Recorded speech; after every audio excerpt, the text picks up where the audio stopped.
Top quality और consistent performance के लिए सिर्फ सिल्वर पंप्स। टॉप क्वालिटी और कंसिस्टेंट परफॉर्मेंस के लिए सिर्फ सिल्वर पंप्स, नाम याद रखना।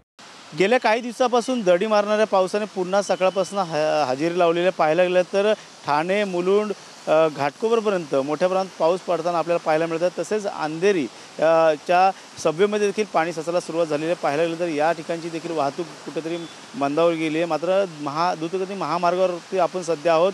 ठाणे आणि मुलुंडच्या मधोमध म्हणजे मुंबईच्या वेशीवरती या ठिकाणी देखील आता पावसाने आपली हजेरी लावलेली आहे। पाहायला गेलं तर गेल्या काही दिवसापासून उकाड्याने हैराण परेशान झालेले मुंबईकर आणि ठाणेकर यांना कुठेतरी दिलासा मिळालेला। मात्र असाच जर पावसाचा जोर वाढला तर नक्कीच सखोल भागात पाणी साचण्याची शक्यता आहे। मात्र महापालिकेने देखील या संदर्भात सक्षम पंप अनेक ठिकाणी बसवण्यात आलेले आहे। सध्या तरी द्रुतगती महामार्गावरती वाहतूकवरती कुठलाही परिणाम जाणवत नाही। संत गतीने या ठिकाणी वाहनं धावताना आपल्याला पाहायला मिळतात आणि तसेच मध्य रेल्वेवर देखील याचा कुठलाही परिणाम नाही। मात्र ढगाळ वातावरण असल्यामुळे सकाळपासूनच या ठिकाणी धुक्यासारखं पूर्ण या ठिकाणी चित्र निर्माण झालेलं आहे। त्यामुळे पावसाचा जोर देखील वाढण्याची शक्यता या ठिकाणी हवामान खात्याकडून वर्तवण्यात आलेलं आहे। पाहायला गेलं तर सकाळपासूनच या पावसाच्या पडणाऱ्या पावसामुळे काही भागात आता देखील याचा फटका बसू शकतो। त्यामुळे पाहायला गेलं तर मुंबई उपनगर आणि असेल या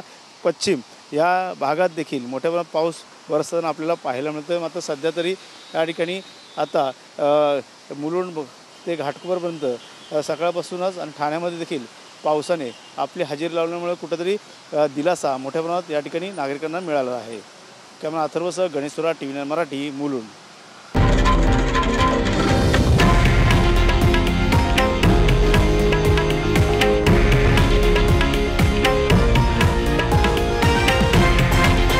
हे आहे देशातील नंबर 1 न्यूज नेटवर्क आणि आपण पाहत आहात TV9 मराठी, एकमेव।